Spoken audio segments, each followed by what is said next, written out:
स्वागत है आपका एक बार फिर से स्वस्ति प्रोग्रामा में। मैं आपकी दोस्त, आपकी होस्ट दर्शनी मनीषा बुद्धू हो करके हम स्वागत करना चाहते हैं, क्योंकि आप जानते हैं कि क्रिसमस आ रहा है और आप भी जानना चाहते हैं कि क्या क्रिसमस और हमारे हिंदू धर्म, sanaten धर्म में कुछ zijn er verschillen, zijn er overeenkomsten? Die vragen heeft u voor ons gestuurd, dus dan gaan we die natuurlijk behandelen en nog een paar andere dingen. Laten we eerst Pandit ji verwelkomen en dan gaan we verder. नमस्कार पंडित जी। नमस्कार। ये हो क्या है बीच में? पंडित जी कुछ हो रहा है क्या? कुछ हो रहे हैं पंडित जी, कुछ अच्छा? क्रिसमस का आ रहा है और लोग हमेशा सांता क्लॉज को देखते हैं तो वो करते हैं, वो आने से वो कहते हैं हो, हम आने से हम कहते हैं नमस्कार। अच्छा। लेकिन वो उनका नमस्कार कहना का तरीका है हो करना। बस ऐसे ही कुछ। मुझे लगा कि आप कोई गाना गाने वाले हैं। जी पंडित जी, अगर हो सकता तो मैं गा लेती हूँ, लेकिन आता नहीं है थोड़ा से। भजन गा लेती हूँ लेकिन हो वाला गाना नहीं आता है। अच्छा। पंडित जी, तो ऐसे है कि हमारे प्रिय दर्शकों को ये जानना चाहते हैं कि हम जैसे जानते हैं कि क्रिसमस आ रहा है, ये क्रिश्चियन लोगों का ये एक फीस्ट दाखिल होते हैं, वे मनाते हैं। और इसी के साथ हम जैसे सूरीनाम देश में हैं, हम एकजुट होके हम भी ये मनाते हैं, हम भी ये उनके साथ join होते हैं। En in hoeverre is het dus zo dat de vraag dan is gekomen कि हिंदू धर्म में, हमारे सनातन धर्म में क्रिसमस के बारे में या जीसस के बारे में कुछ लिखा है या उनको हम भी भगवान जैसे मान सकते हैं? हमारे यहाँ पर तो सबसे पहले बात ये, क्रिसमस दिवस नहीं होते हैं हमारे सनातन धर्म में, हमारे हिंदू धर्म में ऐसा नहीं है कि हम क्रिसमस मनाएं। सबसे पहले प्रश्न ये तो उठता है ये कि अगर हमारी दिवाली होता है, रामनवमी होता है, कृष्ण जन्माष्टमी होता है, या बुद्ध अवतार होता है, बुद्ध जयंती होता है, कूर्म उत्पत्ति होता है, ऐसे त्यौहार होते हैं, तो क्या ये अन्य धर्मावलंबी हमारे इस उत्सव को अपने मंदिरों में, अपनी चर्च में, अपनी दरगाह में मनाएंगे? नहीं मनाते हैं। और हम हिंदू होकर के उनके साथ सम्मिलित होकर भाईचारा दिखाते हैं और उनके साथ मिल करके मनाते हैं। ये हिंदुओं का बड़प्पन है। हिंदुओं का बड़प्पन है कि वो इस तरह से उस त्यौहार को साथ में मनाते हैं। चलो उनके साथ हम भी अपने रंग में घिल मिल जाते हैं। हमारे केवल एक ही रंग में ये लोग अपना साथ में देते हैं, अपने एक ही त्यौहार में, जिसका नाम है होली। क्योंकि ये छुट्टी वाला दिन है और इसमें खाना पीना ज़्यादा होता है, तो खाने पीने के बहाने से सब लोग जो है निकलेगा और सब कुछ पाएगा। तो इसीलिए उनके लिए ये त्यौहार सबसे आनंदित होता है। लेकिन जो क्रिसमस जैसे त्यौहार आता है तो हमारे सनातन धर्म से, हमारे हिंदू धर्म से इसका कोई लेन देन नहीं है। रहा ये प्रश्न कि जीसस क्राइस्ट को हम लोग क्या बोलें, तो हमारे हिंदू धर्म में इसको संत की दर्जा दी गई है। ऐसा नहीं कि कोई विद्वान नहीं है, कोई संत नहीं है, कोई अन्य लोग ऐसे नहीं हैं, सबके अलग अलग विचार है। हमारे यहाँ पर ऋषि मुनि अनेक हुए हैं। धौम्य ऋषि हुए हैं, अगस्त ऋषि हुए हैं, पराशर ऋषि हुए हैं, वशिष्ठ हुए हैं, विश्वामित्र हुए। सबका अलग अलग दिशा है, सबका अलग अलग शक्ति, अलग अलग ज्ञान है। जैसे विश्वामित्र का ज्ञान जो है वो है गायत्री मंत्र पे है, जैसे वशिष्ठ मुनि का जो है वो मनुष्य के आचरण पर और धर्मशास्त्र यानी कि वेद पर है। धौम्य ऋषि को देखा जाए तो धौम्य ऋषि का जो है केवल मनुष्य के कर्म के ऊपर है। फिर इसमें जो है याज्ञवल्क्य ऋषि को देखा जाए तो याज्ञ ऋषि बताते हैं कि हमारे पूर्व जन्म की कर्म जो है इस जन्म में कौन से रूप में फलित होगा। तो अलग अलग ऋषि को अलग अलग सिद्धांत, अलग अलग विचार हैं, अलग अलग तरीका है समझाने के लिए। ठीक इसी प्रकार से मनुष्य को जोड़ने के लिए एक ऐसा व्यक्ति आया जो संसार में सबको जो है सिखाता है कि भाईचारा रखना चाहिए। लेकिन जिस धर्म में, और मैं क्षमा के साथ आप सबों से कहता हूँ, जिस धर्म में बताता है कि ये अपना है वो पराया है, वो धर्म नहीं होता है। केवल हिंदू धर्म में ऐसा है कि हम सभी को एक समान जानते हैं। इसलिए हम प्रार्थना भी करते हैं कि सर्वे भवन्तु सुखिनः सर्वे सन्तु निरामया। हम सबके लिए प्रार्थना करते हैं कि सब लोग सुखी हो, सब लोग शांतिमय हो। लेकिन जहाँ पर हम कह देते कि तू अपना नहीं, तू यहाँ से हटो वरना हम तुम्हारा कत्ल कर देंगे, तुम्हें मार देंगे, तो ये धर्म नहीं है। धर्म उसी को कहते हैं जहाँ पर सबको एक समान देखा जाता है। और धन्य है हमारे सूरीनाम देश, जहाँ पर लोग आज भी भाईचारा के साथ एक दूसरे के साथ में खड़े होकर के और धर्म को निभाते हैं।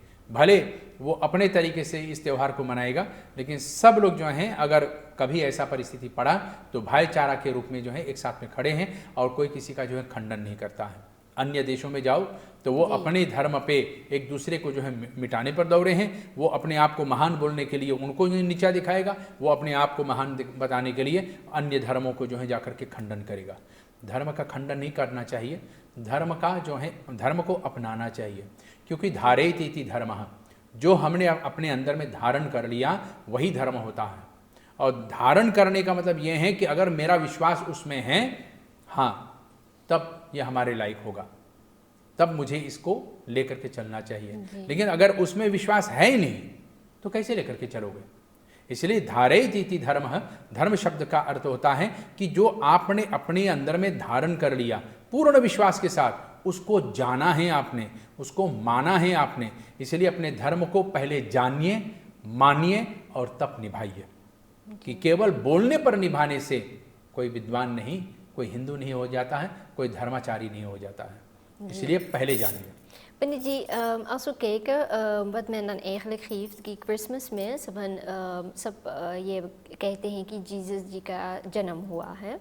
En als we dat het feitelijk, dat is voor kerst wat men dan viert, is de geboorte van Jezus. En als we dat eigenlijk terugkijken binnen onze Sanatan-dharma, heeft dat niet ook, zijn er overeenkomsten met het vieren van de geboorte van God? अगर हम कहें कि देखो, ये Christian वाले भी कहते हैं कि भगवान ने अपने पुत्र को भेजा है जी, तो बेटा क्या भगवान हो जाएगा? हमारे यहाँ तो भगवान खुद आते हैं जी, वो अपने बेटा को नहीं भेजेगा, वो स्वयं आएगा, हालांकि दूसरा रूप धारण करके किसी के बेटा बन करके आएगा, लेकिन वो स्वयं आते हैं। स्वयं आते हैं जी। अगर आप एक काम नहीं कर पाए तो आप बोलेंगे कि मेरा बेटा या मेरी बेटी आपके लिए ये काम कर देगा। चलो, आपने सहायता के रूप में किसी को भेजा है। ठीक इसी प्रकार से ईसा मसीह ने कभी किसी को नहीं बोला कि आप मेरा पूजा करो, वो तो स्वयं सूली पे चढ़ गया और सूली पे चढ़ा है मनुष्य को दिखाने के लिए, सिखाने के लिए, एक दिन मैं आया हूं, मैं भी इस धरती को छोड़ करके चला जाऊंगा, तुम कहां रह जाओगे, तुम्हारा अस्तित्व क्या है? और हम लोग क्या कहते हैं? वो भगवान है, उसी को हम लोग मान लेते हैं। नहीं, सनातन धर्म कहते हैं जो भगवान है वो स्वयं आएगा। ईशावास्यमिदं सर्वम यत् किंचित जगत्याम जगत तेन तक्तेन भुंजिताम मागर्दः कस्य विद्धनम्। ईशा उपनिषद में यह श्लोक आता है जहां पर भगवान के बारे में बताते हैं कि वो सब जगह पे हैं, वो आपके अंदर में है, हमारे अंदर में है, हमारे दर्शकों के अंदर में है। वो आत्मा बन करके सबके साथ रहता है, इसलिए भगवान को बार बार आना नहीं पड़ता है, वो हमारे आपके अंदर में से ही बोलेगा। शरीर एक पहचान होता है, लेकिन शरीर का असली शक्ति वो भगवान का ही रूप होता है। इसलिए आत्मा को ही परमात्मा का संज्ञा दी गई है। ये आत्मा ही परमात्मा है, आत्मा ही भगवान का रूप। गीता में तो भगवान श्री कृष्ण स्वयं कहते हैं, भगवान श्री कृष्ण कहते हैं कि ये आत्मा मेरा ही रूप है, मम एव अंश जीवलोक जीवभूत सनातन मन षष्ठानि इंद्रियाणि प्रकृति स्थानि प्रकृति। ये हमारा ही रूप है, आत्मा मेरा रूप है जो शरीर के साथ चलेगा और शरीर के साथ चल करके संसार में सब कुछ पाएगा। तो ये शरीर है क्या? तो भगवान कृष्ण गीता में ये भी बताते, इदम शरीरम कौन्तेय क्षेत्रम इत्यभिधीयते एतत् प्राहुर क्षेत्रकम इति तद्विदः। ये शरीर एक पहचान है, एक गाड़ी है जो आपको यहाँ से वहाँ तक पहुँचाएगा, लेकिन जब अपने गंतव्य, अपने स्थान पर, अंतिम स्थान पर पहुँच जाएगा, आत्मा निकल जाएगा, शरीर वहीं के वहीं रह जाएगा। क्या अपने गाड़ी को अपने आप बिस्तर पर लेकर के जाते हैं? नहीं, अपने गैराज में ही छोड़ देंगे ना, लेकिन गाड़ी गैराज में ही रहेगा, शरीर मट्टी पे ही रह जाएगा, आत्मा आगे निकल कर जाता है। व्यक्ति गाड़ी से निकल करके अपने बिस्तर तक जाएगा, अपने घर के अंदर में जाएगा, लेकिन गाड़ी गैराज में ही रह जाएगा या तो बाहर ही रह जाएगा। ठीक इसी प्रकार से परमात्मा कहते हैं कि मैं तुम्हारा आत्मा हूं, तुम कोई और नहीं, मैं ही तुम हूं। इसलिए हमारे धर्मशास्त्र ने भी बोले, ऋषि मुनि भी बताए हैं कि एकम सद विप्रा बहुधा वदन्ति। वो एक हैं लेकिन हजारों नाम से जाना जाता है। आपको मनीषा के नाम से, हमको वरुण के नाम से, दर्शकों के जो है उनके नाम से, अनेक अनेक नाम से उनको जाना जाएगा, लेकिन है तो एक ही व्यक्ति, क्योंकि आपके अंदर में वही आत्मा, वही प्रकाश हमारे अंदर में। जो कहते कि मैं हिंदू नहीं है, मैं हिंदू नहीं हूं, उसके अंदर में भी वही आत्मा है। इसलिए मरने के बाद सबके शरीर से वही आत्मा निकल करके सूर्य को ओर बढ़ता है और वह सूर्य उस तेज को अपने अंदर में समेट लेता है। इसलिए सूर्य सुबह उगता है, शाम को बैठ जाता है। ये हमें सिखाता है कि तुम्हारा एक दिन आएगा कि जब तुम्हें भी डूबना पड़ेगा, तुम्हें मृत्यु को सामना करना पड़ेगा। एक दिन तुम्हारा भी आएगा जब तुम्हारा फिर से नया जन्म होगा। इसलिए बार बार सूर्य उदय होता है, बार बार अस्त होता है। पुनर्जन्म और मरण, पुनर्जन्म और मरण, पुनरपि जननम पुनरपि मरणम, ये बार बार होता रहेगा। Pandy, als we toch ook dan even moeten kijken, u heeft aangegeven van oké, we hebben niet zoiets als Christmas in onze Sanatan Dharma, लेकिन अगर हम देखेंगे कि अब हम हिंदू होकर हम क्रिसमस मनाना चाहते हैं, welke waarde of welke betekenis kunnen we geven aan Christmas? आप मनाइए अपने पड़ोसों के साथ, अपने ग्राम के निवासियों के साथ जो है, अगर वो मनाना चाहते हैं मनाइए, त्यौहार के रूप में मनाइए। आप जो है छुट्टी भी पा रहे हैं, आपको छुट्टी भी मिल रहे हैं, तो छुट्टी के हिसाब से मनाइए। अपने घर में जो है एकता के साथ मनाइए। इस दिन में हमें अपने घर के समस्त परिवार सदस्यों को, और न केवल इस दिन, हर दिन कोशिश करना चाहिए, लेकिन विशेष करके इस दिन में लोग याद करते हैं क्योंकि सब परिवार एक साथ में होंगे, आपस में पार्सल देंगे, गिफ्ट देंगे, आपस में अच्छे अच्छे बातें करेंगे। अच्छे अच्छे बातें करने के बाद जो है एक साथ में हो करके भोजन पानी बांटेंगे। अरे हम तो खा लिया, हम तो भोजन पा लिया, लेकिन जो लोग भूखे हैं उनको क्या होगा? जो लोग कितने दिनों से भूख के लिए, अन्न के लिए तरसते हैं, तड़प रहे हैं, उनको क्या मिला? कभी उनको तो भी याद कर लो। तो इसलिए हमारे यहाँ पर त्यौहार जो होते हैं, त्यों यानी कि एक दूसरे के साथ, और हार, अपने आप को हार जाओ, अपने आप को भूल जाओ, उनके साथ जुड़ जाओ, यही त्यौहार होता है।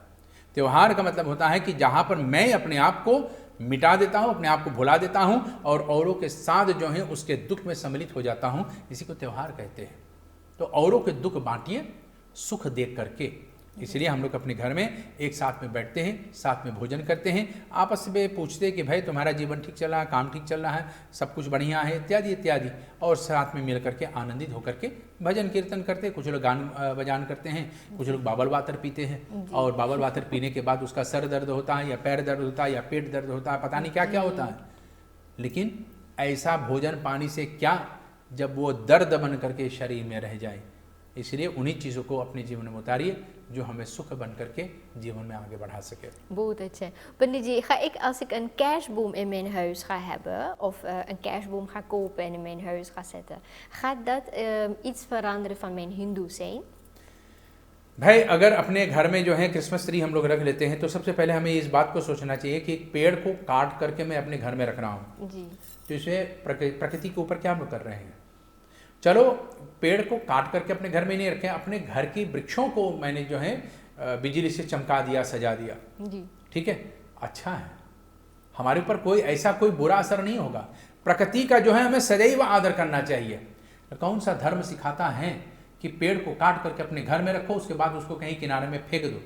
जबकि हिंदू धर्म में सिखाया जाता है प्रत्येक तत्व का और प्रकृति का जो है सदैव आदर करना चाहिए। काट करके अपने घर में रखने से कोई बड़प्पन नहीं होगा। जब उसी पेड़ को जो है हम लोग रोज पानी देंगे और उसी को सजाएंगे, जैसे तुलसी को, बिल्व पत्र को, पीपल के पेड़ को, नीम के वृक्ष को, इन आंवला वृक्ष को, इन वृक्षों को आप सजाइए, चंदन के वृक्ष को सजाइए, इनको आदर कीजिए, सत्कार कीजिए। यही तो हमारे यहाँ क्रिसमस ट्री होता है जी।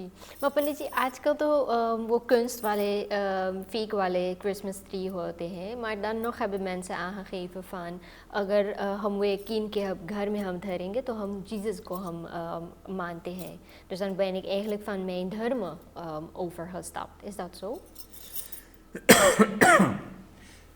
हम अपने धर्म से बिल्कुल नहीं भटकते हैं।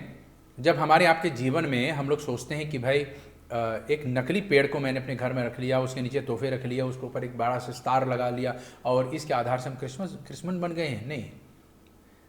अगर मैंने लाल कपड़े पहन करके बाहर चला गया, अगर मैं लाल कपड़ा पहन करके बाहर चला गया, उसका मतलब नहीं कि मैं लाल हो गया हूँ, कपड़े लाल हैं। अगर मैं पीला ही रंग में जा करके रंग गया हूँ तो उसका मतलब है ये शरीर पीला हुआ है, आत्मा बिना रंग का ही है, आत्मा सदैव उज्जवल है, बिना रंग का है। तो इसमें ये दर्शाता है कि अगर मैं पेड़ को अपने घर में रखूं लेकिन अपने आप को ना भूलूं कि मैं कौन हूं। अब तो ऐसा ज़माना आ गया है कि बेटा भूल गया कि वो बेटा है, बेटी भूल गई कि वो बेटी हैं, और जो है जब संसार को आगे बढ़ाने के लिए हमें विवाह करना चाहिए पुरुष और स्त्री के साथ, तो यहाँ पर जो है पुरुष पुरुष के साथ, स्त्री स्त्री के साथ जाता है। तो हमारा धर्म कहाँ रह गया? अपने आप को नहीं भूलना धर्म का यही सबसे मूल सिद्धांत है। अपने आप को पहचानो, मैं कौन हूं, किस शरीर में आया हूं, और मेरा कर्म के अनुसार से मुझे ये शरीर मिला है। अब मैं जबरदस्ती शरीर को बदलना चाहता हूं, तो ये शरीर को इसमें बदलाव लाने से इस शरीर के कुछ कमजोरियां हो जाएगी, जो हमारे लिए भयंकर रोग बन करके हमें प्रदूषित करेगा। और इसी का असर न केवल मेरे ऊपर, मेरे आने वाले, मेरी भावी संतान के ऊपर भी पड़ेगा। भावी माने आने वाले, तो आने वाले संतान जो होंगे उनके ऊपर भी ये असर पड़ेगा। आने वाले परिवार जो होगा वो भी इसी के जो है जा करके ऊपर प्रभावित होगा। तो हमारा एक कर्म केवल मुझे नहीं, समस्त लोग जो हमारे साथ जुड़े हुए हैं सबको प्रभावित करता है। इसलिए हमें अपने कर्म पर विशेष ध्यान रखना चाहिए। Goed, Pandit ji is me direct het laten herinneren dat ik zeker niet moet vergeten, dus van de vorige keer. हम ना भूल गए थे, कि समय के कारण हम फिर भी बात नहीं कर पाए थे कर्म के बारे में. Dus dan gaan we eigenlijk een klein beetje richting ook de karma. Men vraagt in principe, hoe weet ik कि हम बहुत ढेर से अच्छा कर्म कर ली है और बहुत ढेर से बुरा कर्म हम कर ली है. भाई धन्यवाद मनाओ उस जगदीश्वर का जिसने आपको मनुष्य के जीवन दिया है। महता है पुण्य योगेनम तस्मात् जायते मानव। बहुत से पुण्य इकट्ठा जब होता है तब जाकर के मनुष्य के जन्म मिलता है। अगर ज़्यादा पुण्य नहीं करते हैं, हमारा कर्म अच्छा नहीं होता, तो मनुष्य नहीं, कोई जानवर बन करके कहीं कोने में पड़े रहे थे। तो अच्छा कर्म ही है जिसके कारण से हम मनुष्य बने हुए हैं। और धर्मशास्त्रों में तो अनेक प्रकार से अनेक योनि में पुराणों में इसके उल्लेख मिलता है। जैसे ऋग्वेद में भी इसका जो है उल्लेख आता है, कर्मण्यार्थम चम यत्कृतार्थम चम यद भावते हे मानवे हे जन्मम पुण्यार्थम चम लभ्यताम, कि अनेक अनेक कर्म करने के बाद जो है तब जाकर के मनुष्य बनते हैं, अनेक अनेक पुण्य को इकट्ठे होने पर। जैसे कि धृतराष्ट्र को ले लिया जाए, महाभारत में धृतराष्ट्र को यह वरदान रहा कि उसको 100 बच्चे होंगे जी, 100 बच्चे होंगे। अच्छा। तो 100 बच्चे एक जन्म में होने के लिए कितना समय लगेगा? 100 ही जन्म लगेंगे पंडित जी। और एक ही जन्म में 100 को पा जाना, तो मतलब 100 जन्म के बराबर पुण्य को बटोरना पड़ेगा, तब जाकर के एक जन्म में 100 बच्चे हमें होंगे। 75 साल उसका बीत गया, 75 जन्म उसने ले लिया, और 75वां जन्म में जाकर के ऐसा अंधकार वाला जीवन पाया, अंधा बना भी, और 100 बच्चे भी हुए उनके। तो उसको 75 जन्म लगा है इस वरदान को प्राप्त करने में, उतना पुण्य बटोरने में। तो भला सोचो कितना पुण्य हम लोगों ने अर्जित किए हैं कि हमको केवल मनुष्य का शरीर मिला है, और इसको ऐसे ही गंवा दे, इसको ऐसे ही जाने दे। तो वो व्यक्ति जिसने इस जीवन को ऐसे ही खान पीन और मौज मस्ती में बिता दिया, लुटा दिया, उसने मनुष्य जीवन को जाना नहीं। महताय पुण्य योगेनम गत्वा मानव जन्म। वेद में भी लिखा है कि कई पुण्य इकट्ठा हो जाता है तब जाकर के एक बार मनुष्य के जन्म मिलता है, अन्यथा 84 लाख योनि में भटकते रहो, 8 मिलियन फिर हो तो दर्शन लेव सोड़ते हैं, जिनमें से केवल 40,000 मनुष्य प्रकार की योनि है, 40,000, और भटकते रहो। कोई अंधा, कोई लूला, कोई लंगड़ा, कोई बहरा, कोई गरीब, कोई धनी, कोई रोगी, अनेक अनेक प्रकार के योनि होता है। कोई जन्म से भूखा, कोई जन्म से गूंगा, कोई जन्म से निपंग होता है, कोई किसी का आँख नहीं होता है, इत्यादि इत्यादि। ये सब जो है मनुष्य के योनि में दुखदायक योनि होता है, लेकिन सुखदायक योनि दुर्लभ किसी व्यक्ति को प्राप्त होता है। तो धन्य है हमारे दर्शकों, हम धन्य हैं हमारे लोग जो इस प्रकार से बहुत से पुण्य करने के बाद ऐसा मनुष्य शरीर को प्राप्त किए हैं। अन्यथा जन्म भर हम लोग कभी कीट, कभी पतंग, कभी चींटी, कभी कुत्ता, कभी बिलार, कभी हाथी, कभी सियार बन करके भटकते रहते हैं। जी, Pandit ji, dan ga ik eigenlijk ietsje verder. Er zijn dus sommige mensen, als u zegt, halang insan ben ke halang eli hai, वो goede karma dan gehad of gedaan, punya halang kamaili hai. Maar gaandeweg door het leven word je ziek. Betekent dat ik dan in dit leven of van voorgaande levens van me mijn paap eigenlijk moet, hier moet terugbetalen? Is het een boete dat ik dan krijg? आपका ये प्रश्न समझाने के लिए मैं आपको एक छोटा सा उदाहरण देता हूँ। जी। एक आदमी है, उसने 90 साल की उम्र को जो है प्राप्त कर ली। अपने जीवन में बाल्य अवस्था से एकदम बुढ़ापा, आज तक बुढ़ापा 90 वर्ष तक सिगरेट पिया, लेकिन कभी बीमार नहीं हुआ। ठीक। एक लड़का है जो 2 साल से केवल सिगरेट पी रहा है और उसको कैंसर की बीमारी हो गया, जी तो इसमें क्या कहेंगे? वो 90 वर्ष वाला जो है अगर कहें कि आपको कैंसर की बीमारी तंबाकू से होगा, तो वो 90 वर्ष से जो है अपने बाल्यावस्था से 5-6 वर्ष के आयु से 90 वर्ष तक वो जो है सिगरेट पी रहा, उसको कोई बीमारी नहीं हुआ। जी और ये बंदा जो है केवल 2 ही साल में उसको ये बीमारी हो गया। जी तो सिगरेट में तो ये बीमारी नहीं है ना। भाग्य उदयन बहुजन्म समर्जितेन मन सत्संग पुरुष लभते यदा वै। धर्मशास्त्र कहता है कि आपके भाग्य में जो लिखा है वही आपको प्राप्त होगा। अगर आपने अपने जीवन में कुछ कर्म ऐसे किए हैं, और अक्सर ये भयंकर बीमारियां हमको प्राप्त होता है किसी के जान लेने से, किसी को मारने से। अब ये सोचिए कि आप जो हैं क्या बोले उनको, मैं किसी को तो दुख नहीं पहुंचाना चाहता हूं, लेकिन आपका काम है किसी का गर्दन काट करके और उसकी मांस को बेचना, तो अगले जन्म में उसका गति क्या होगा? जितना पीड़ा और जितना कष्ट उस जीव ने सहे हैं, आपको जीते जी एक क्षण में उस मृत्यु का जो है सामना करना पड़ेगा। उसका मतलब ये होगा कि आपको उस मृत्यु को जानने के लिए, उस पीड़ा को सहन करने के लिए निर्बल होने के कारण वो अपना बचाव नहीं कर पाया। आप भी इसी प्रकार से अगले जन्म में निसहायक होकर के, औरों पर आश्रित होकर के पड़े रहेंगे, और उस समय हाथ बटाने वाला भी कोई नहीं होगा। पल पल आप मरेंगे, लेकिन मृत्यु इतना जल्दी नहीं आएगा। तो भाग्य उदयन बहुजन्म समर्जितेन मन सत्संग पुरुष लभते यदा वै। सत्संग ज्ञानियों के साथ, अच्छों के साथ, और भाग्य में जो लिखा है उसे कोई बदल नहीं पाएगा। कर्मणि एव अधिकारेषु मा फलेषु कदाचन। गीता में भगवान कृष्ण भी कह रहे हैं कि आप कर्म करो, फल की इच्छा मत करो, लेकिन वो कर्म सबके लिए कल्याणकारी होना चाहिए। क यानी कि काल, म माने मुक्ति। काल के अंदर में मुक्ति को खोजो, और वो मुक्ति तभी मिलेगा जब हम किसी उस सत्य के साथ रम जाएंगे। इसलिए ऊपर में र लगा हुआ है। र नीचे नहीं, बीच में नहीं, ऊपर में है। इसको रेफ कहते हैं। तो यानी कि परमात्मा के साथ जुड़ना चाहिए। इसलिए यह परमात्मा रेफ रूपी जो है हमको पार कराने वाला है, इसलिए इसको कर्म कहते हैं।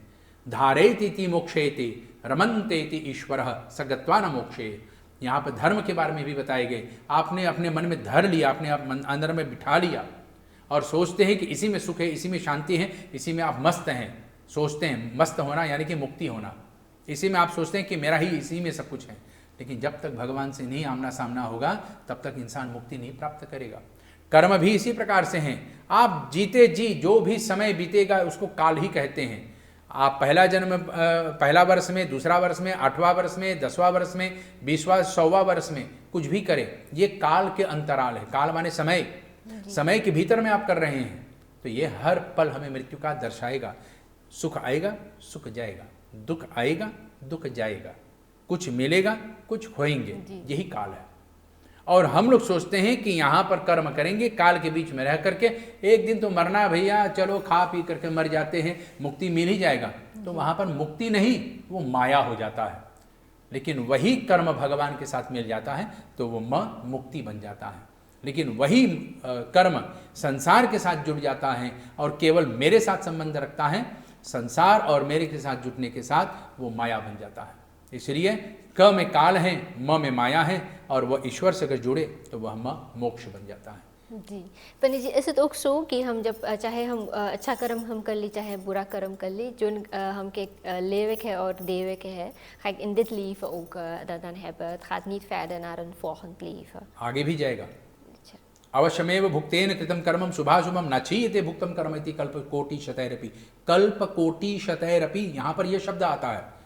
अवश्यमेव भुक्तेन कृतम कर्म, तुम्हें अपना कर्म जरूर भोगना पड़ेगा, अवश्य भोगना पड़ेगा। अवश्यमेव भुक्तेन कृतम कर्मम, वो भले इस जन्म हो या अगले जन्म। इसलिए यहाँ पर कहते हैं अवश्यमेव भुक्तेन कृतम कर्मम शुभाशुभम, अच्छा और अशुभ दोनों, शुभ और अशुभ, शुभाशुभम दोनों भोगना पड़ेगा। अच्छा भी मिलेगा, बुरा भी मिलेगा। कोटि कल्प शतैरपि, कोटि यानी कि हजारन, कल्प समय बीत जाएगा, युग बीत जाएगा, शतैरपि बीत जाएगा भी, मिट जाएगा, लेकिन हमको उसका सामना करेगा। नाछीयते इति कर्मम कोटि कल्प शतैरपि, वो कभी नहीं मिटेगा। इस जन्म में नहीं तो अगले जन्म में। अब मान लिया जाए पिछला जन्म में मैंने इतने पाप किए हैं कि और इस जन्म में मुझे उसका सामना करना पड़ता, ठीक, इस जन्म में मुझे बहुत भयंकर दुखी बनना पड़ता है, लेकिन भगवान ने ऐसा दया कर दी या संसार ने हमारे ऊपर दया कर दी कि मेरे घर के सामने एक मंदिर रहा, मैं रोज मंदिर का भजन सुनता रहा, रोज मंदिर के जो है मंत्रों को सुनता रहा, पंडितों का जो है प्रवचन सुनता रहा। इससे मेरे भाग्य में बदलाव आ गया, मेरे कर्म में बदलाव आ गया, मेरे रहन सहन में, मेरी बोलने में, मेरे चलने में बदलाव आ गया, मैं थोड़ा सा धार्मिक बन गया। तो जो पाप मुझे पिछला जन्म में मिलने वाला था वो इस जन्म में अच्छे कर्म करके हम लोग मिटा रहे हैं जी। इसलिए भगवान का नाम लेकर के उस पाप को भी मिटा रहे हैं, क्योंकि कुछ भी थोड़ा थोड़ा बच जाता है। अब भगवान को संसार में से किसी को उठाने के लिए कोई ना कोई बहाना तो चाहिए, तो सब पाप नहीं मिटता है, वरना भगवान इंसान को उठाएगा किस बहाने से जी। मरने के लिए कोई ना कोई बहाना होना चाहिए ना, कोई बीमारी के कारण से, कोई गिरने के कारण से, कोई जलने के कारण से, कोई डूबने के कारण से, कोई ना कोई कारण होना चाहिए। ऐसा नहीं कि कोई कहता कि भगवान ऊपर से आया हमको मार दिया और मेरा मौत हो गया, नहीं, कोई ना कोई बहाना होना चाहिए। तो सभी पाप नहीं मिटते हैं, कुछ ना कुछ रह जाते हैं और कुछ अगले जन्म में चले जाते हैं। अच्छा, इसलिए मनुष्य दुख और सुख को नहीं पाते अन्यथा जी। पंडित जी, is it then also कि हम अपन कर्म से अपन कुंडली हम भी बदल सकीला? कुंडली तो आप बदल नहीं पाएंगे। अच्छा। एक बार जन्म हो गया तो वही कुंडली वही का वही रहेगा। अगर आप कहेंगे कि मैं अपने कर्म से अपनी कुंडली को बदल सकता हूं, तो उसका मतलब ये है आपने पेंसिल ले लिया और वो गम रबर ले लिया और उसको मिटाना शुरू कर दी कि मेरा पैदाइश 1 जनवरी को नहीं, मेरा पैदाइश 10 जनवरी को हो गया, या तो आप 11 उसमें जोड़ दिया, या तो आपने वहां पर 4 लिख दिया, ठीक है, वहां पर हम बदल रहे हैं। तो कर्म से जो है अच्छा बुरा किया जा सकता है, लेकिन कर्म से अपनी कुंडली को बदला नहीं जा सकता। कर्म से अपने भाग्यों को जरूर बदला जा सकता है। अगर मेरे भाग्य में लिखा है कि मेरे कुंडली में लिखा है कि मैं गरीब ही गरीब रहूंगा, मुझे धन कभी नहीं मिलेगा, लेकिन संतों के और मंदिरों से और अच्छे माता पिता के आशीर्वाद से मुझे ये प्राप्त हो गया कि जाओ विजय भव, धनवान भव, पुत्रवान भव, ज्येष्ठवान भव इत्यादि ऐसे आशीर्वाद मिल गया, तो मैं तो धनवान हो जाऊंगा। और बड़ों के आशीर्वाद पाने के कारण से मेरा लॉटरी लग गया, मैं धनवान बन गया हूँ। एक आदमी के कुंडली में लिखा रहा कि वो हाथ पैर में तेल लगा करके पड़ा रहेगा तो भी धनवान रहेगा। उसने बिल्कुल इस बात को सत्य मान लिया और सोचा कि भाई हाथ गोड़ हमारे कुंडली में लिखा है, मैं सोते सोते धनवान हो जाऊंगा, ठीक है, पड़ा ही रहो। उसने कभी अपने जीवन में काम नहीं किया, धन तो आया बहुत, लेकिन उसके कुंडली में यह भी लिखा है कि वो राजा बनेगा। तो राजा बनने के लिए तो राजा जैसे कर्म करना पड़ेगा ना जी। आप यूं ही थोड़ी राजा बन जाओगे। आप झाड़ के पीछे जंगल में तो कहीं कोने में पड़े रहो और कोई आपके सामने आकर के बोल देगा कि भैया चलो राजा बन जाओ, नहीं, आपको राजा जैसे व्यवहार करना चाहिए, कर्म करना चाहिए, तब जाकर के आप राजा बनोगे, ठीक है। इसी प्रकार से राजा मतलब प्रेसिडेंट, देश की जो है मुख्यमंत्री। तो इसी प्रकार से उस व्यक्ति को अगर धनवान बना लिखा है, लेकिन वो दिन पे दिन जो है कम पैसे पा रहे हैं। अगर आपके कुंडली में लिखा कि आप लखपति होंगे, लेकिन रोज आपको 1-1 रुपया मिल रहे हैं, तो आप सोचेंगे भाई मैं लखपति कब बनूंगा, रोज तो 1 ही रुपये मिल रहा है। तो आपको जो है रोज 1-1 रुपये मिलने के कारण से साल में 360 ऐसा दिन है, तो आप लखपति कब बनोगे। तो इसके लिए आपको उस 1 रुपये को जो है दुगना करने के लिए मेहनत करना पड़ेगा। तो भाग्य में ये भी है कि अगर आपके भाग्य में लिखा कि आपको मिलेगा तो मिलेगा, लेकिन कर्म करोगे तो दुगना मिलेगा। इसलिए आप अपने कुंडली को नहीं, लेकिन अपने कर्म के आधार से अपने भाग्य को जरूर बदल सकता है। और भाग्य को ही बदलने के लिए हम कर्म करते हैं, कुंडली को नहीं, क्योंकि पिछला जन्म के जो पाप पुण्य है उसको हम मिटा सकते हैं, लेकिन उसको नकार नहीं सकते हैं। नकार मतलब ऑनसेक्ट नहीं कर सकते कि हमने नहीं किया है, हमने किया है उसका फल मिलेगा, लेकिन वह फल बुरा होगा, उसको हम थोड़ा कम कर सकते हैं। ठीक, एक व्यक्ति के कुंडली में लिखा हुआ था कि किसी एक रस्सी के कारण से उसका मृत्यु होगा।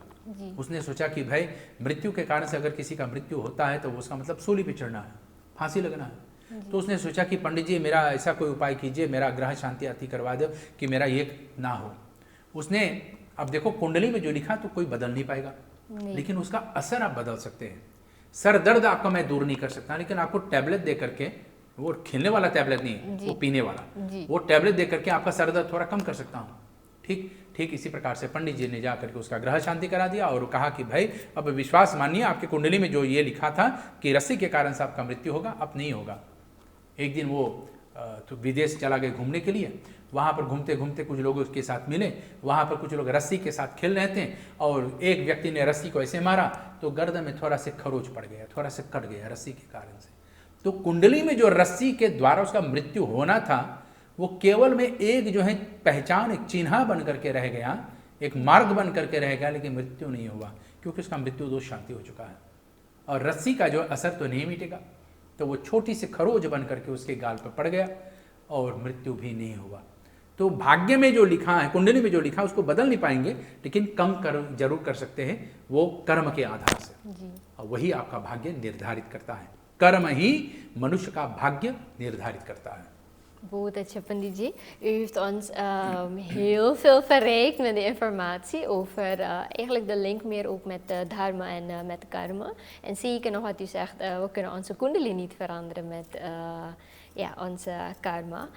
Pandit ji, dan zit ik even te denken, als ik goede karma wil doen, wat zijn de dingen dat ik meer goede karma heb verdiend of ga kunnen verdienen? आपके पास जो कुछ भी ज़्यादा है जी। उसे बांटिए। आपके पास ज्ञान ज़्यादा है, ज्ञान बांटिए। आपके पास जो कुछ भी है उसे बांटिए। आपके पास ज्ञान ज़्यादा है, ज्ञान बांटिए। आपके पास धन ज़्यादा है, धन बांटिए। आपके पास भोजन ज़्यादा है, भोजन बांटिए। आपके पास खुशियाँ ज़्यादा हैं, खुशियाँ बांटिए। आपके पास समय ज़्यादा है तो औरों के साथ बैठिए, उनका दुख बांटिए, उनकी बातें सुनिए, उनकी जो है बोझ हल्का कीजिए। दान करने से व्यक्ति अच्छा कर्म ही बनाता है। कोई नहीं कहता कि केवल धन ही दान करो, कपड़ा दान कर सकते हैं, भोजन दान कर सकते हैं, समय दान कर सकते हैं, ज्ञान को दान कर सकते हैं। किसी के साथ बैठ करके उसका दुख बांटना, उसका दुख को दूर करना, सुख की अनुभूति कराना, सुख का दान करा सकते हैं। दान हर रूप में होता है, हर प्रकार से होता है, लेकिन देने से, दान करने से हमारा कर्म बनता है। बहुत अच्छे पंडित जी। पंडित जी, is er dus ook zo een god of godin die we kunnen aanbidden om goede karma dan, ja, de weg van goede karma dan te volgen? है ना? जी है। ऐसा एक देवता बताए गए हैं। शरीरम सर्व तीर्थानाम, शरीरम सर्व देवतानाम, शरीरम सर्व विद्यानाम, गुरुता भक्त्या लभ्यते। गुरु के शरण में जाइए, वही आपका भगवान बन जाएगा। एक गुरु के पास जाइए, वो भी ऐसा गुरु जो आपको धर्म और कर्म के बारे में बता सके। वही आपको सही रास्ता बताएगा और वही आपको अच्छा कर्म की ओर ले जाएगा। तब आपके जीवन में सुख आएगा।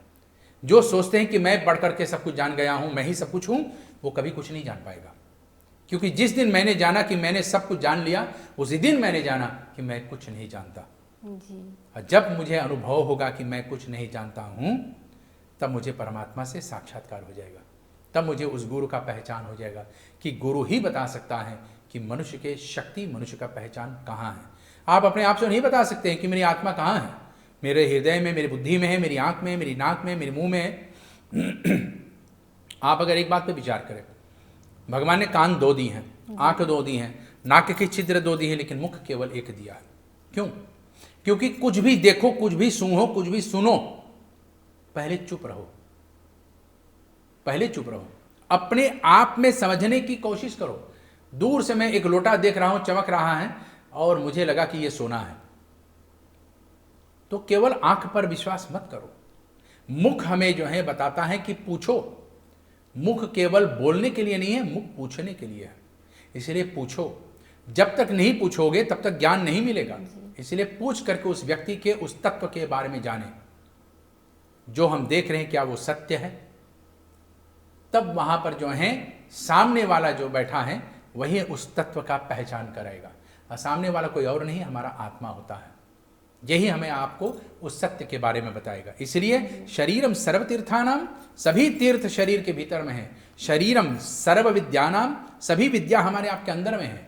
शरीरम सर्व देवतानाम, हमारे आपके शरीर में सभी देवी देवता वास करते हैं। गुरुता भक्त्या लभ्यते, केवल एक गुरु हमें आपको इसके बारे में बता सकता है कि हमारे शरीर में कौन सा अंग सबसे शक्तिशाली है। आपके शरीर में सबसे शक्तिशाली क्या है, ये आपके गुरु ही आपको बता पाएगा।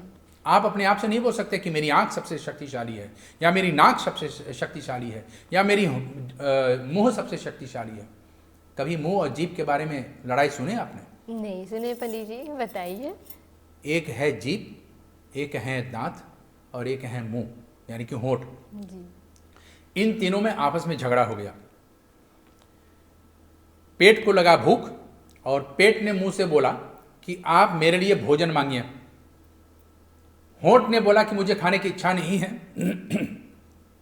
होंठ ने बोला कि मुझे खाने की इच्छा नहीं है, मैं अपने होंठ तक नहीं हिलाऊंगा। जीभ ने बोला कि तू होंठ नहीं खोलेगा तो मैं अंदर से जो है तुम्हें खोल दूंगा, मैं अंदर से बाहर निकल जाऊंगा। दांत ने जीभ के बोला कि अगर तूने जबरदस्ती की है तो मैं तुमको काट डालूंगा। तीनों में आपस में मतभेद हो गया, आपस में झगड़ा हो गया। अब होंठ को जो है इन दोनों की झगड़ा को चुप करने के लिए मध्यस्थ मीडियम बनना पड़ा, इनको जो है शांत करने के लिए। तो होंठ ने इन दोनों को समझाते हुए कहा कि भाई आपस में चुप रहो, आप चुप रहो। जी। तो दांत ने जीभ को बोला कि मैं तुम्हें काट डालूंगा, और जीभ ने बोला कि सामने वाले को ऐसा गाली दूंगा कि वो तुमको एक मुक्का मारेगा, सारा बत्तीस ही बाहर आ जाएगा। ये मुख का झगड़ा हो गया। आपस में हम लड़ते रहते हैं। हमारा आपका जीवन का संघर्ष क्या है? मुझे ये पाना है, मुझे ये दिखना है, मुझे यहाँ पर जाना है, मुझे इतना करना है, मुझे ये भी सीखना है। हम अपने आप से जूझते रहते हैं कि हमको इतना इतना इतना पाना चाहिए। संघर्ष संग्रहित करना, बटोरना इंसान का आदत बन गया है। अब यूं ही देखो, किसी को घूमने के लिए जाना है, घूमने के लिए जाने के लिए उसको कपड़ा ही चाहिए। अलमारी खोलते हैं तो कहते हैं भाई मेरे पास कपड़े नहीं हैं, और कपड़े लाते हैं तो कहते हैं रखने की जगह नहीं है। तो कहाँ जाएगा वो? कपड़े होते हुए कहते मेरे पास कपड़े नहीं हैं, और कपड़े नए लेकर के लाते हैं तो कहते हैं अलमारी में जगह नहीं है। तो उनके अंदर में संतुष्टि कहाँ है? तो ये बात को समझाने के लिए गुरु ही हमारे लिए मुख्य होता है। लोग क्या करेंगे? नई अलमारी खरीद करके नई अलमारी में कपड़े रख देंगे जी। लेकिन गुरु क्या कहेगा? कुछ तो दान में दे दो, कुछ किसी को दे दो, तब तुम्हारे पास जगह बनेगा। गिलास में पानी है और अगर आपसे एकदम ऊपर तक भरा है और आपसे बोला जाए कि भाई आप इसमें शहद मिलाइए, हो नहीं, तो शहद मिलाएंगे कैसे? वो तो डालते ही पानी बाहर आ जाएगा। तो कहते हैं मिलाने से पहले अपने आप को खाली करना पड़ेगा। इसलिए जब तक व्यक्ति के अंदर में समर्पण ना हो, निद्रखैत ना हो, समर्पण, उसके चरण में झुकना ना हो, भगवान के लिए, गुरुजनों के लिए झुकना ना हो, तब तक व्यक्ति संसार में ज्ञान नहीं प्राप्त कर सकता। ज्ञान पाने के लिए अपने अहंकार को किनारा रखना पड़ता है, अपने आप को भूलना पड़ता है। यही अहंकार को त्याग का परिस्थिति है। तो त्याग से ही सब कुछ मिलेगा। जैसे नए कपड़े पाने के लिए पुराने कपड़े को निकालो, अच्छा ज्ञान पाने के लिए पुराने ज्ञान को भुलाओ, अच्छे आशीर्वाद को पाने के लिए औरों की निंदा करना छोड़ो। कुछ छोड़ोगे तभी कुछ मिलेगा, और केवल पाते ही रहोगे तो दबते ही जाओगे और जगह नहीं रह जाएगा रखने के लिए। जी, बहुत अच्छा आपने बताया है पंडित जी। पंडित जी, dan zit ik eigenlijk even ook iets naar iets te denken। आपने पहले भी बताए हैं, कुछ पिछले एपिसोड में दिवाली के समय जब हुआ था तो आपने कुछ बताए थे पटाखों के बारे में। हाँ। और आज तो ऐसे ही कि हम नज़दीक आ रहे हैं दिसंबर के अंत में, तो लोग भी बहुत ज़्यादा पटाखे फोड़ते हैं, कीनते हैं। In hoeverre is dat voor ons in deze periode, ook in december, Panitje, ook al is Diwali dan zeg maar voorbij, dat we dan vuurwerk schieten of dan bommen ook gaan schieten? देखो, हमारे यहाँ धर्मशास्त्र में बताते हैं कि अगर कोई त्यौहार आता है तो ढोल नगाड़े बजाते हैं। अच्छा। ढोल नगाड़े, दुंदुबी, मृदंग इत्यादि हम लोग बजाते हैं। तो हम लोग जो है हल्ला करते हैं ढोल नगाड़ों के साथ, तब जाकर के आवाज़ होता है, और इस आवाज़ के साथ जो है खुशियाँ हम लोग बांटते हैं। लेकिन पटाखे दागने से प्रदूषण होता है, मैलापन जो है, हवा को जो हम लोग प्रदूषित करते हैं, मैला कर रहे हैं, गंदगी फैला रहे हैं। और उसके बाद जो जमीन पर बचेगा उससे क्या होगा? कौन साफ करेगा? कौन बटोरेगा? पड़ोस को हम लोग देखते हैं, उनको देखिए, अच्छा बरसात आएगा या तो हवा आएगा तो उड़ा करके पड़ोस के द्वार पे लेके जाएगा, हमारा आंगन तो साफ हो गया, उनका आंगन में चला गया। नहीं, पटाखे दागना बड़ा बात नहीं है, ये तो पैसे में आग लगाने के बराबर है। हमारे यहाँ पर खुशियाँ बांटने से जो होता है, तो ढोल ढोल लेकर के हम लोग द्वार द्वार पे जाते हैं और सबके साथ जो है खुशियाँ को बांटते हैं।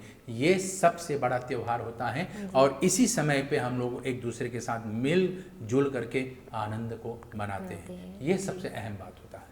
बहुत अच्छे. Dus in principe, Panditji, is het niet een gebruikelijke ding om bonbons dan te schieten. Maar ook in onze Sanatendharm staat er niet echt iets aangegeven dat op zo'n manier een feest moeten vieren. ये पटाखे को दागना जो है अंग्रेज़ों की ज़मानत से हुआ है भारत में। इनके दबाव में जब हमारे हिंदू लोग जीते थे तब अंग्रेज़ों के प्रभाव से ये पटाखे आए हैं। पटाखे हमारे यहाँ हम लोग नहीं दागते हैं, हमारे यहाँ ढोल नगाड़े बजाते हैं। ढोल नगाड़े के साथ जो है देवी देवताओं को मनाते हैं। इसीलिए हम लोग पहले, अब तो माइक है ना, माइक में हम लोग बोलते हैं, लेकिन पहले जो है हाथ ऐसे करके और आवाज़ सामने, एक हाथ को सामने करके और बिरहा हम लोग गाते थे कि कहत सुनो कबीर भाई साधु, है हम लोग ऐसे गाते थे, हैं कहत सुनो, तो जोर जोर से गाते थे और फिर ढोल नगाड़े भी बजते थे और बड़े आनंद के साथ, प्रेम के साथ लोग जो हैं उत्साह मनाते थे। चौताल भी जो हम लोग गाते हैं तो बिना माइक के गाते थे। आज जो है लोगों के अंदर में चौताल गाने का जो है साहस, शक्ति भी नहीं रह गई।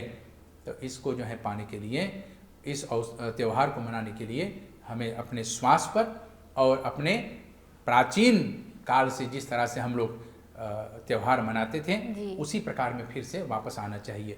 यानी कि ढोल नगाड़े के साथ, बैंड बाजे के साथ। लेकिन हाँ, ऐसा नहीं कि मैं केवल पटाखे ही दागते रहूं। इससे जो है वायु का जो है प्रदूषित होता है। वायु के प्रदूषण से हमारी प्राण में जो है प्रदूषित होता है। मनुष्य का आयु छीन हो जाएगा और मनुष्य की उम्र जब कम हो जाएगा तो मृत्यु भी जल्दी आएगा। और जितनी जल्दी मृत्यु आएगा उतने बार हमको जन्म लेना पड़ेगा, उतने बार दुख की हमें सामना करना पड़ेगा, उतनी मुसीबत हमारे जीवन में आएगा, उतने कर्म करके हम अपने आप को जो है जा करके पता नहीं मनुष्य बनाएंगे। इस जन्म में तो हम मनुष्य हैं, अगले जन्म में क्या बनेंगे ये कोई नहीं बता सकता है। केवल हमारे कर्म पे ईश्वर उसका जो है निर्णय ले सकता है। तो कर्म ऐसा करें कि जिससे प्रकृति भी और मनुष्य भी ये दोनों ही स्वस्थ रहे। बहुत अच्छे पंडित जी। और ऐसे ही कहते हैं कि स्वस्थ के साथ हम आज के एपिसोड स्वस्ति प्रोग्रामा के अंत में ही आ गए हैं फिर से।